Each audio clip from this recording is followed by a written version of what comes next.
কোলে নিয়ে বক্ষে জড়িয়ে ধরে আশীর্বাদ প্রদান করি। পুনরায় মুনির করে অর্পণ করে কেঁদে কেঁদে বলেছি, ওগো পিতা আরো খুশি নব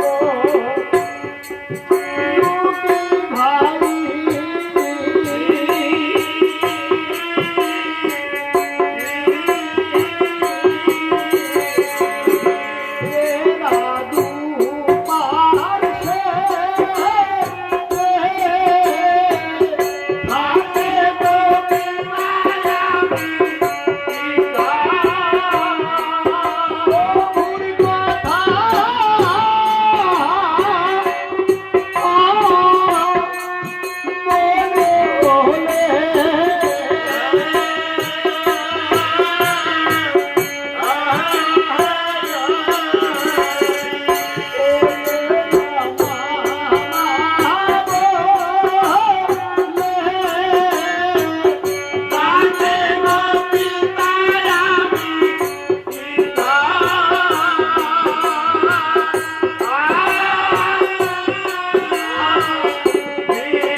ওই আমরা দুটি ভাই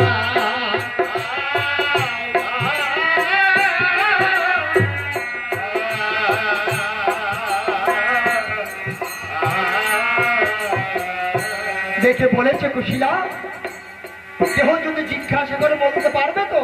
খুশি বলো তো, বলতে পারবে? বলেছে নিশ্চয়ই পারবো। বলেছে বলো। বলেছে কেন যাবে? মায়ের নামটি মা, আমাদের ভাবে পিতা কেহ না, তোমার বরে জন্ম নিয়েছে আমরা দুটি ভাই। বলেছ ওই পাখিটা কি বলছে?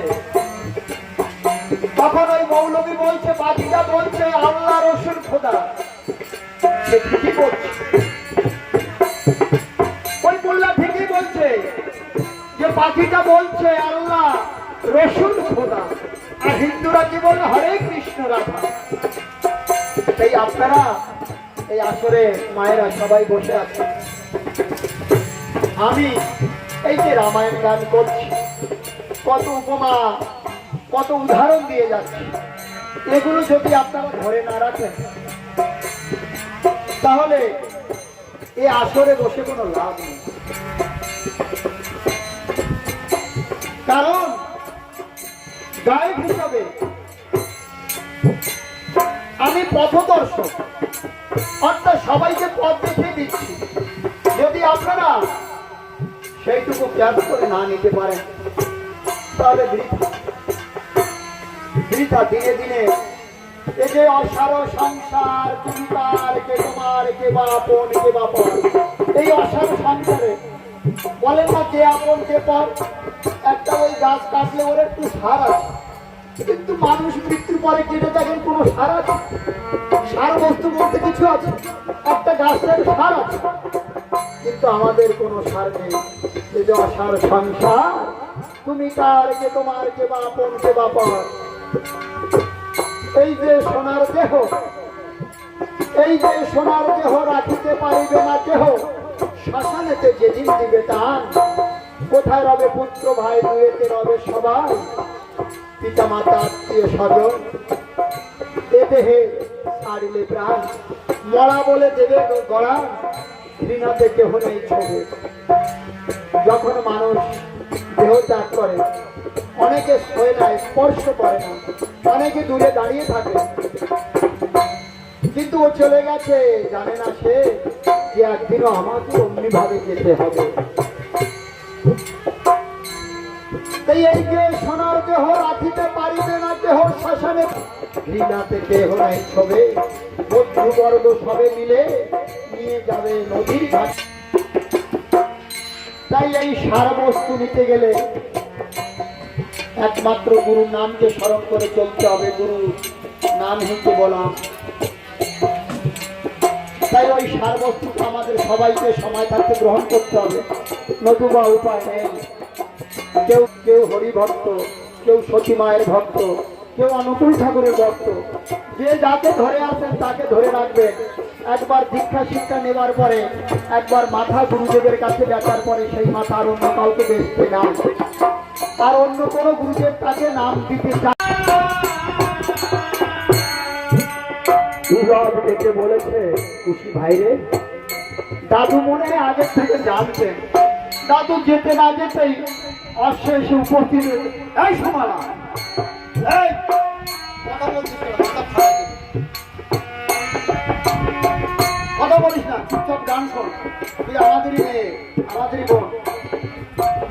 এই দিনটা কালকে আসবে না, এখন কথা বলো না, কালকে যত পারো কথা বলো। মূর্তির মানুষের সঙ্গে এত কথা দিছে।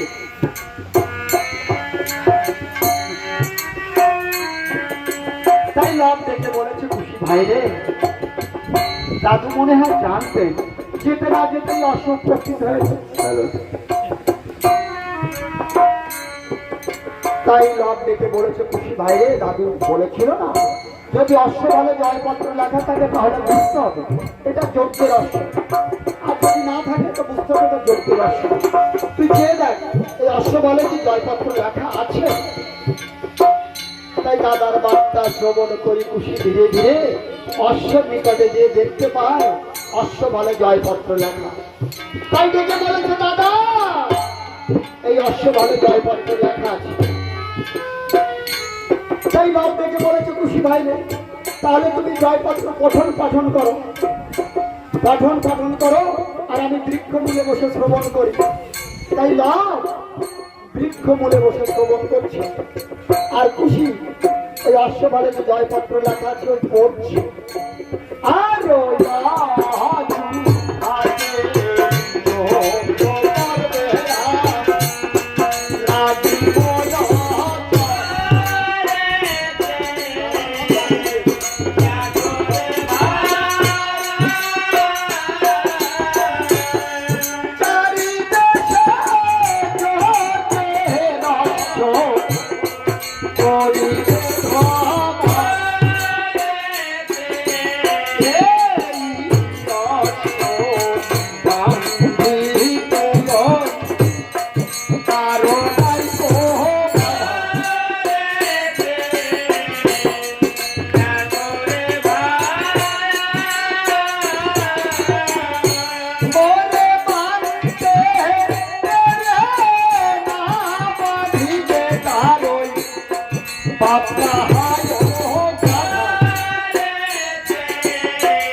অশ্ব ছেড়ে দে, বৃথা আমাদের পিতা দাদা হতে যাবে কেন রে?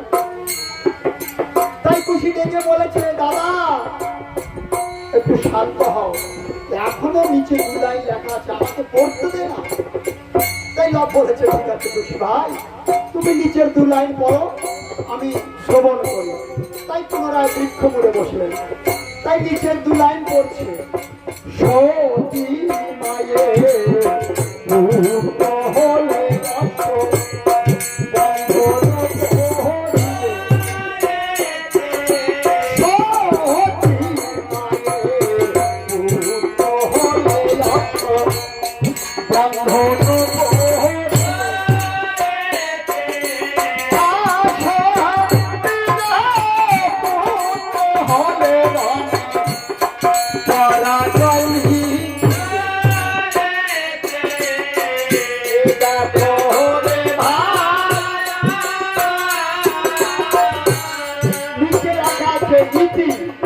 অযোধ্যায় অধিপতি রাজা রামচন্দ্র। ওই পাঠ আমরা দুটি ভাই স্বর্ণলতা চয়ন করি। তাই দুটি ভাই স্বর্ণলতা চয়ন করলে বলি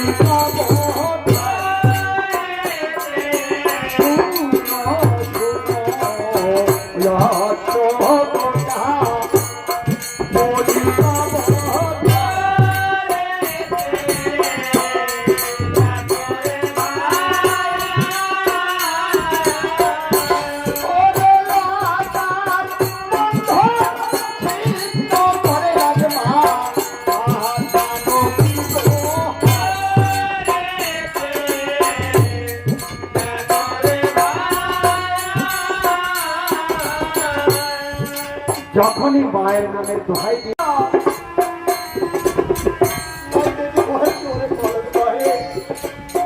ওদের পরিচয় একবার দে। তাই বলেছে আমাদের পরিচয় তাহলে শ্রবণ করো।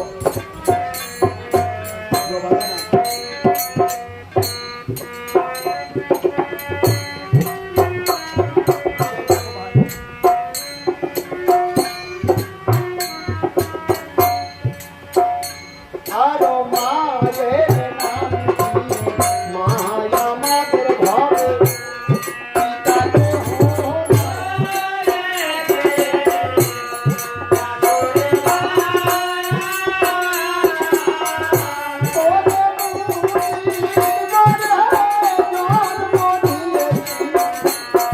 আমরা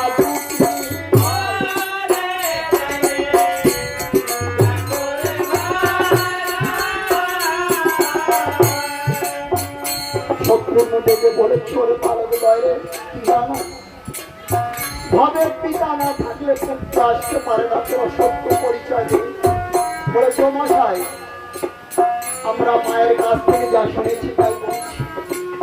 বলে চোরে পালাতে বাইরে তোরা সত্য পরিচয় দে। আমার মন থেকে ডেকে ডেকে বলছে তোরা আমার দুটি ভাই মায়ের সন্তান, সত্য পরিচয় দে।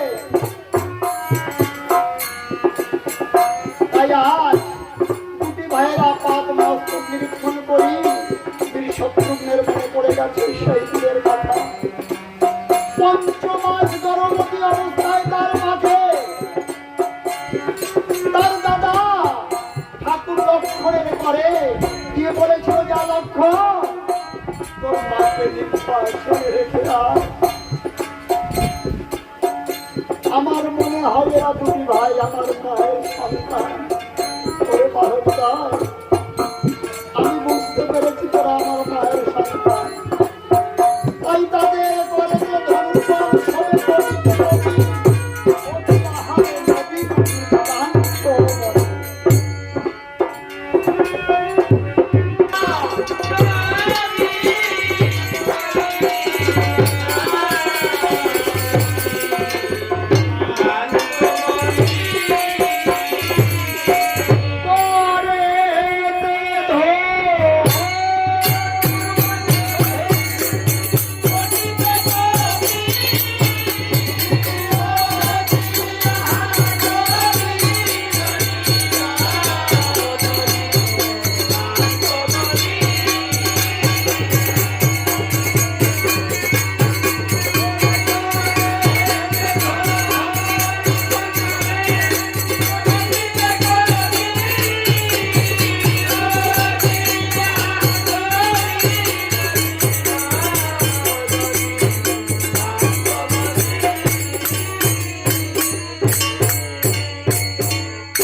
বলেছি ওরে বালক দয় রে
বলেছি না মায়ের নামটি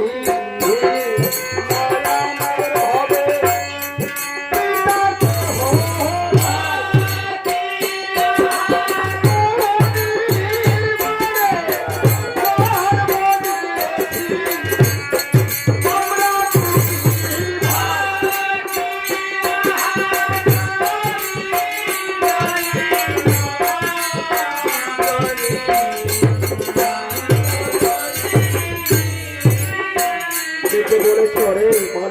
তোরা সত্য পরিচয় বলেছে, আমাদের পরিচয় এই। তাই বলেছে অমশাই রণস্থলে এসেছ, যুদ্ধ করে অশ্ব নিয়ে যাওয়া কা করে ছেড়ে দেব, কিন্তু বিনা যুদ্ধে কিছুতেই অশ্ব ছাড়ব। দেখে বলেছে ওরে বালক ধারে, তোরা যে কিভাবে ধনুকে বাণ যোজনা করতে হয় জানিস? বলেছে আমরা দুটি ভাই তো প্রস্তুত যুদ্ধের জন্য, দেখবে কিভাবে ধনুকে বাণ যোজনা করতে হয়। দুটি ভাই একটু দূরত্ব নিলে, দূরত্ব নিয়ে তুল থেকে বাণ বের করলেন, বাণ বের করে ধনুকে যোজনা করে কি ভঙ্গ যাবে দুটি ভাই। বীর শত্রুঘ্ন দেখতে পেলেন তার দাদা রামচন্দ্র যেমন ধনুকে বাণ যোজনা করে ত্রিভঙ্গ ধামে দাঁড়াতেন, আজ দুটি ভাই ঠিক তদ্রূপ তপবন মাঝারে ধনুকে বাণ যোজনা করে ত্রিভঙ্গ ধামে দাঁড়িয়েছে। তাই থেকে বলেছে ওরে বালক ধারে, তোরা না বললে কি হয়, আমার মন থেকে ডেকে ডেকে বলছে তোরা দুটি ভাই আমার মায়ের সন্তানা, একবার আমার কোলে আয়। খুশি বলেছে অমশাই যুদ্ধ করতে এসেছ, যুদ্ধ করে অশ্ব নিয়ে যাও, আর বিনা যুদ্ধে অশ্ব ছেড়ে দিতে পারে।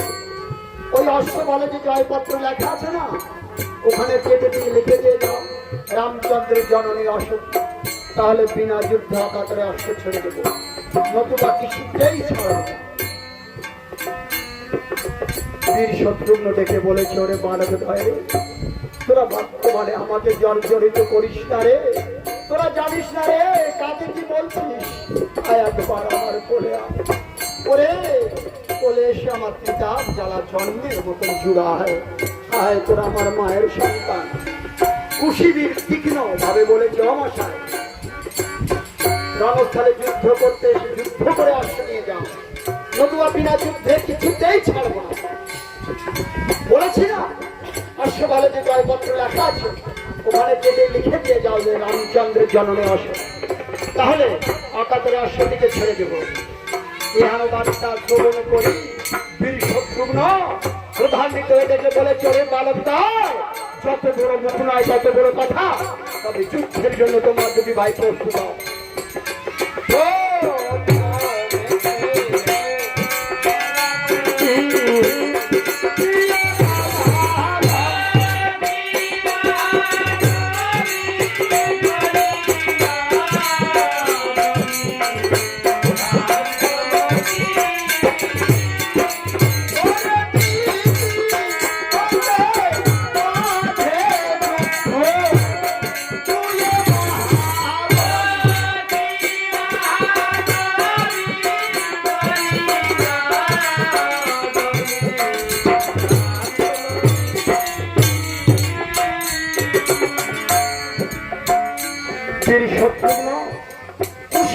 উভয় যুদ্ধ হচ্ছে আর লাভ কিছু দূরে দাঁড়িয়ে দেখছে যুদ্ধ।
যখন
এই বিশ্ব মাঝে তিনটে শোক আছে, একটা পুত্র শোক, একটা স্ত্রী শোক, আর একটা ভাতৃ শোক। তাই বন্ধুদেরা আজ ভাতৃ শোকে যোগ্য বেঁচে উড়ে বসে কাঁদছি। এখন কি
কেটে বলেছে, ওগো দাদা,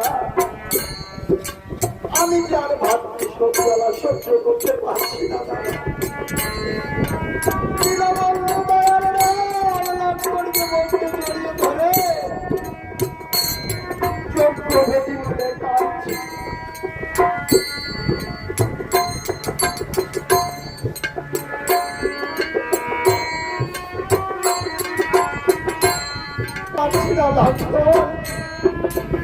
তুমি কাল বিলম্ব না করে ভরতকে সঙ্গে করি 3 অক্ষর স্বর্ণ নিয়ে তুমি বাল্মীকের তপবনে যে সেই তুমি বালককে বন্দি করে অযোধ্যায় দিয়েছ। লক্ষ্মণ দাদার বার্তা শ্রবণ করি, দাদার চরণে প্রণাম করি, কানতে কানতে আশীর্বাদ মস্তকে নিয়ে ভরতকে সঙ্গে করি 3 অক্ষর স্বর্ণ নিয়ে বাল্মীকির তপবনে যাত্রা করেছি। উপস্থিত আমার ভক্তিমতী মায়েরা গুঞ্জন, যার ছেড়ে চলে যায় সে যায়।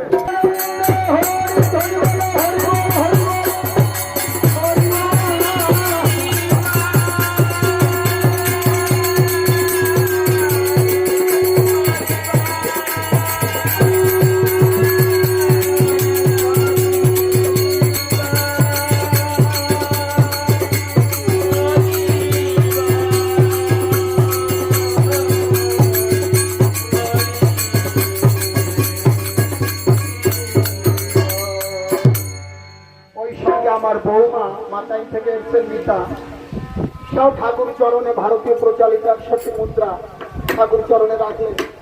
ওই সঙ্গে এই দিদি দক্ষিণ থেকে আসবেন, আমিও ঠাকুরের কাছে প্রার্থনা করি, দয়াল এই করি না, এই করি যেন একদিন আগালার পাহাড়ের করি হয়ে দাঁড়ায়।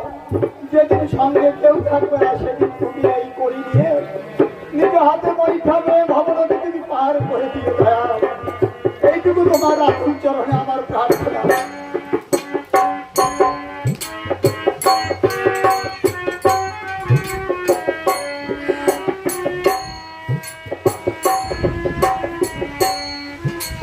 আজ লক্ষ্মণ দাদার রাতুল চরণে প্রণাম করি, আশীর্বাদ মস্তকে নিয়ে ভরতকে সঙ্গে করি 3 অক্ষর স্বর্ণ নিয়ে যাত্রা করেছে বাল্মীকির তপবনে।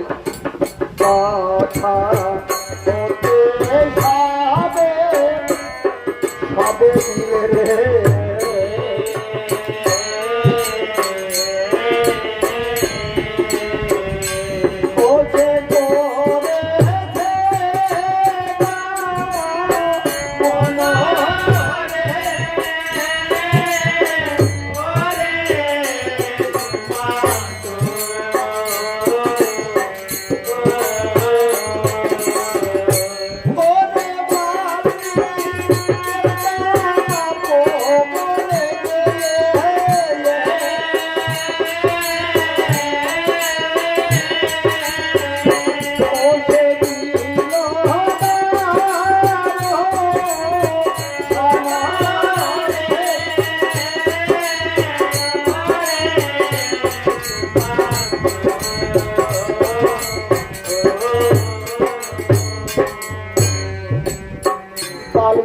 তপবনে উপনীত হয়ে লক্ষ্মণ ভরতকে জড়িয়ে ধরে কেঁদে কেঁদে বলেছে, দাদা না জানি শত্রুঘ্ন কিভাবে ধারাশায়ী হয়ে পড়ে আছে, তাই লক্ষ্মণকে সঙ্গে করি পর ধারণ করি 3 অক্ষর স্বর্ণ নিয়ে সুমন্ত্র সারথি যাত্রে যাত্রা করেছে। আর পরে তাতে দুটি ভাই, তাই কিছু দূর থেকে সুমন্ত্র সারথি দেখিয়ে দিয়েছে যে ওই যে অশ্বটি আছে জড়িয়ে। তাই দুটি ভাই অশ্বের নিকটে উপনীত হলে চারিদিকে তাকিয়ে কাউকে না দেখে লক্ষ্মণকে কেন্দ্রীয় করে সে ভাতৃশোক জ্বালা আর সহ্য করতে পারছে না। রণস্থলে গিয়ে দেখতে পায় বীর শত্রুঘ্ন ধারাশায়ী হয়ে পড়ে আছে। দুটি ভাই দৌড়ে যে শত্রুঘ্নকে জড়িয়ে ধরে যেতে যেতে বলে, শত্রুঘ্ন রে আজ আজ আমাদের ছেলে চিরতরে যাত্রা করেছিল শত্রু করে।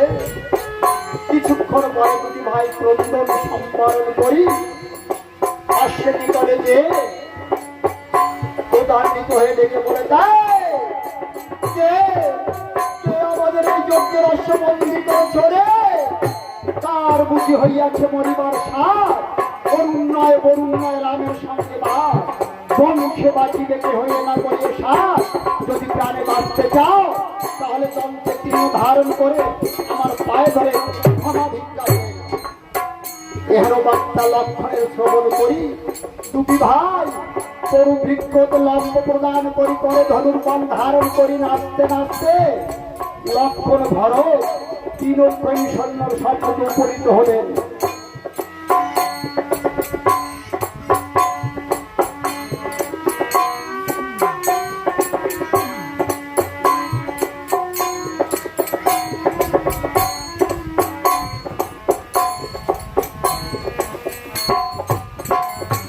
দেখে বলেছে অবসাই আমরা দুটি ভাই অশ্ববন্দী করেছি, ক্ষমতাকে যুদ্ধ করে নিয়ে যাও।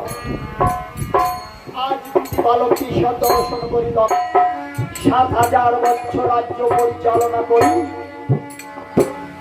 বেলা ঠিক দ্বিপ্রহর এমতো সময় দীনবন্ধু দয়ারাম তৈল মর্দন করি গাড়ু গামছা করে ধারণ করে স্নান করতে যাত্রা করছে। স্নান করতে যাত্রা করছে পুষ্করণীতে। পুষ্করণীতে উপনীত হয়ে দীনবন্ধু দয়ারাম ধীরে ধীরে অর্ধ নাভি জলে নেমেছে। নেমে এক গাড়ু জল মস্তকে দান করবে এমতো সময় পুষ্করণীর অপার পারে শুনতে পেলে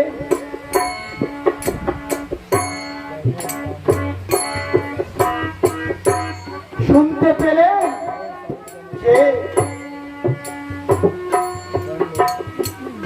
এক ধোপা তার জামাইকে অনুনয় বিনয় করে বলছে, ওহে জামতা তুমি আমার কন্যাকে তোমার গৃহে নাও, সে রাত্রে আমার এখানে চলে এসেছে।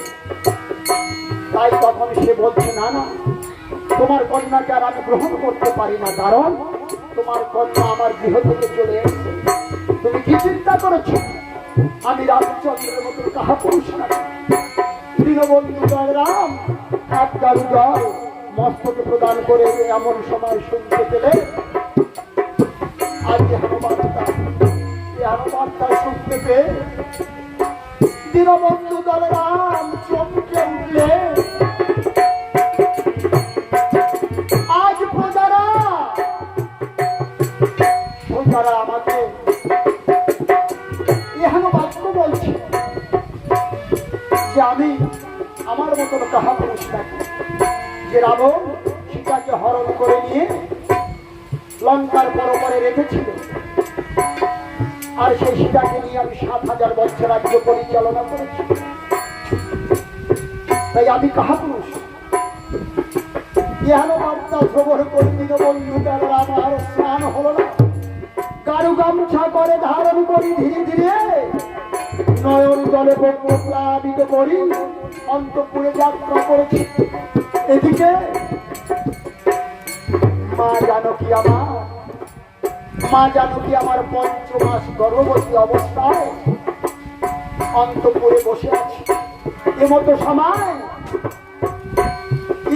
সময় উর্মিলা মান্ডবী শ্রুতিকৃতি ৩ গুণে এসে তার দিদিকে ডেকে বলেছে, দিদি তোকে তো রাবণ যাত্রা করেছে। মা জানকী অর্ধ অঞ্চলে যেন রাবণের মূর্তি ঢেকে আছে, অমনি ঘুমিয়ে পড়েছে। দীনবন্ধু দয়ারাম গাড়ু গামছা করে ধারণ করে ধীরে ধীরে অন্তঃপুরে যাত্রা করেছে। এমতো সময় দেখতে পায় জানকী ঘুমিয়ে আছে। নিকটে যে দেখতে পায় রাবণের মূর্তি খড়ি দিয়ে অঙ্কিত করে অর্ধ অঞ্চলে লুকিয়ে ঘুমিয়ে আছে। দীনবন্ধু দয়ারাম এই দৃশ্য দর্শন করে আর ধৈর্য ধরতে পারলেন না।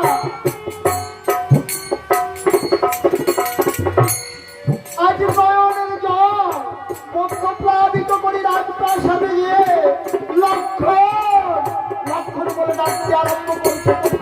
লক্ষণ। একা মাত্র লক্ষণ এসে তার দাদার চরণে প্রণাম করে করজোড় করে দাঁড়িয়েছে। দেখে বলেছে, দাদা তুমি আমাকে ডাকছো? দীনবন্ধু দয়ালরাম অন্যদিকে বদল দিয়ে খেতে খেতে বলছে, লক্ষণ আমি তোমাকে ডেকেছি। যাও লক্ষণ, তোমার মাকে বড় পাশে রেখে এসো। লক্ষণ চোখ তুললে, দেখি বলছো দাদা তুমি মাকে বড় পাশে রেখে আসতে হবে? বলেছে, হ্যাঁ লক্ষণ তোমার দাদার আজ্ঞা, তোমার মাকে বড় পাশে যাও তুমি রেখে এসো। লক্ষণ দাদার রাতুল চরণ তলে পড়ে কেঁদে কেঁদে বলেছে, ওগো দাদা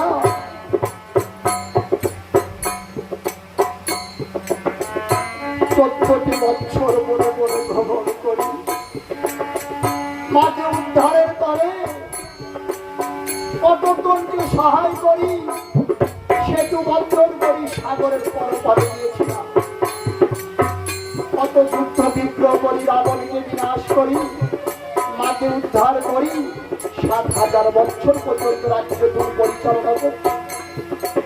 মাকে আমার গর্ব, তুমি কেমন করে বলছো মাকে বনবাসে রেখে আসতে হবে দাদা? আমি কিছু বুঝতে পারছি না দাদা।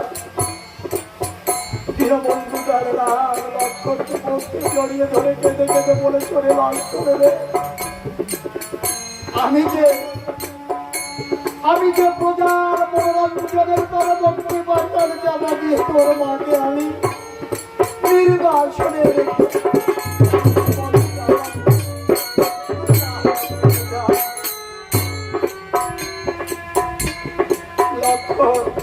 করজোড় করে ডেকে বলেছ, দাদা মাকে কি বলবো?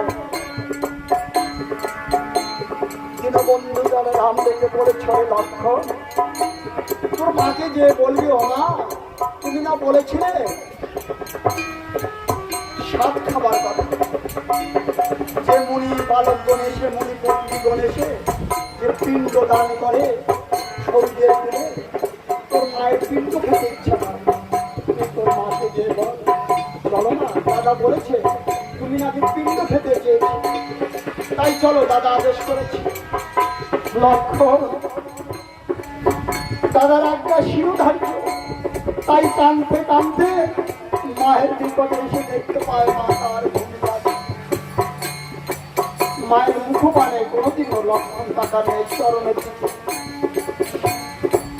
তাই লক্ষণ মায়ের চরণ কালে তাকিয়ে দাঁড়িয়ে আছে। কেমন করে মাকে বলবে? মায়ের ঘুম ভেঙে গেল, সম্মুখে দেখতে পেল লক্ষণ দাঁড়িয়ে আছে। দেখে বলেছে, লক্ষণ কি ব্যাপার তুমি এখানে দাঁড়িয়ে? বড় জোর করে বলেছ, মা তুমি না দাদাকে বলেছিলে 7 খাবার জন্য, কারণ কেউ 5 মাসে 7 খাবার, কেউ 7 মাসে 7 খাবার, তাই দাদা বলেছে তুমি না বলেছিলে ওই মুনি পত্নীগণ বালকগণ এসে যে পিণ্ড দিয়ে থাকে শরীরের কুলে, সেই পিণ্ড খেতে নাকি তোমার ভুলেছে, সেই দাদা বলেছে আমার সঙ্গে নিয়ে যেতে। তাই মা জানকী ধীরে ধীরে উঠলে, দেখে বলেছ, রে লক্ষণ রে তোর দাদা সত্যই বলেছে? বলেছে হ্যাঁ। তাই ঠিক আছে লক্ষণ, তোর দাদাকে আমি একটা প্রণাম করে আসি। এই বলে দীনবন্ধু দয়ালরাম আজ রাজপ্রাসাদে দাঁড়িয়ে আছে, দুভয় দিয়ে ঝরঝর করে বাড়ি ধরছে। মা জানকী ধীরে ধীরে রাজপ্রাসাদে পৌঁছে প্রভুকে পঞ্চায়েত থেকে ডেকে বলেছে, ওগো দয়াল, ওগো প্রভু, তুমি কি আমাকে লক্ষণের সঙ্গে যেতে বলেছ পিণ্ড খেতে যেতে? দীনবন্ধু দয়ালরাম কোনো বাক্য বললেন না, মাথা নেড়ে সম্মতি জানালেন।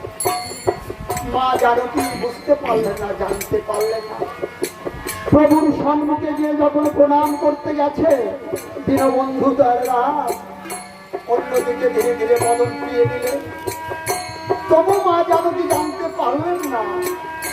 প্রভুর চরণে প্রণাম করে ধীরে ধীরে লক্ষণের নিকটে এলেন। চলো লক্ষণ। সারথীকে ডেকে বলেছে, সারথী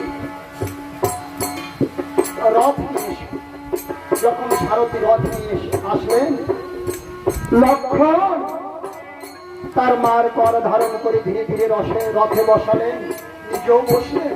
সারথীকে ডেকে বলেছে, চালাও। বহু দূর যে পাহাড় বন জঙ্গল রথ চলছে না, তাই মাকে ডেকে বলেছ, মা এই তো এসে গেছি প্রায় স্বরূপের কোলে, বাল্মীকির তপবন নিকটে চলো, এবার পদব্রজে যেতে হবে। মায়ের কর ধরে ধীরে ধীরে লক্ষণ রথ থেকে নামালেন।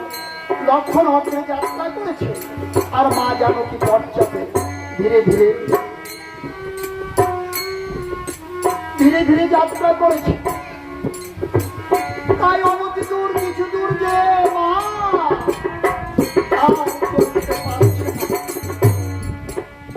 দেখে বলে, চলে লক্ষণ রে, ওরে লক্ষণ রে, আমি যে আর চলতে পারছি না লক্ষণ। না জানি সেই স্বরূপ কত দূরে, না জানি বাল্মীকির তপবন আর কত দূরে লক্ষণ। আমি যে আর চলতে পারছি না লক্ষণ রে, ওরে লক্ষণ রে, তপবন আর কত দূরে, আমি যে আর চলতে পারছি না। এই বলে মা কাঁদছে। লক্ষণ এসে বলেছে, মা এই তো এসে গেছে। মায়ের কর ধারণ করি ধীরে ধীরে সম্মুখে বিশালকার একটা বৃক্ষ ছিল, দেখে বলেছে, লক্ষণ আমার মা জানকী ধীরে ধীরে বৃক্ষ মূলে বসলে। মন্দ মন্দ হাওয়া প্রবাহিত হচ্ছে, মা জানকী পথশ্রমে ক্লান্ত হয়ে পড়ে ধীরে ধীরে ঘুমিয়ে পড়লেন। ক্ষমা করো মা, আমি দাদার আদেশ পালন করতে তোমাকে বনবাসে রেখে যাচ্ছি, তুমি আমাকে ক্ষমা করো।